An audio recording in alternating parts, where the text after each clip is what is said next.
నేను ఈ మాట యాజ్ ఎ హోమ్ మినిస్టర్ గా నేను చెప్పాలి, నా బాధ్యత ఉంది కాబట్టి చెప్తున్నా. ఎందుకంటే ఇక్కడ ఉన్న చాలా మంది పిల్లలు చదువుకొని ఉద్యోగాలు లేక, ఇంతవరకు ఉద్యోగాలు రాక కొంచెం ఇబ్బంది పడి చాలా మంది ఏమవుతున్నారంటే గాంజాకి నేను బానిసలు అవుతున్నారని చెప్పట్లా, గాంజాని సప్లై చేసే విషయంలో వాళ్ళు కీలక పాత్ర వహించి పాప ఎక్కువ ఇబ్బంది పడిపోయేది ఈ చుట్టుపక్కల గ్రామాల్లో ఉన్న గిరిజనుల ప్రాంత ప్రజలే. ఎందుకంటే నేను సెంట్రల్ ప్రిజన్ విజిట్కి వెళ్ళినప్పుడు సుమారుగా 2000 మంది ఖైదీలుంటే అందులో 1200 మంది ఓన్లీ గంజా కేసుల్లో పట్టుబడి రిమాండ్ లో ఉన్న వాళ్ళు.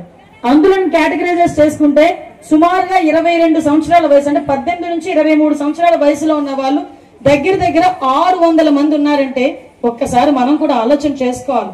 ఈ రోజు మీ జీవితాలు నాశనం అయిపోతున్నాయి. ఎందుకంటే ఎవరో డబ్బుల గురించి, ఎక్కడో ఒక కింగ్ పిన్ ఉంటాడు, ఆ డబ్బుల గురించి 10,000 గురించి 5,000 గురించి కూడా ఈరోజు జీవితాలు నాశనం చేసుకుని జైలులో మగ్గిపోయే పరిస్థితి. ఈ రోజు మనందరం రక్తం ఏమంటున్నామండి, అల్లూరు సీతారామరాజు గారి రక్తం అంటున్నాం.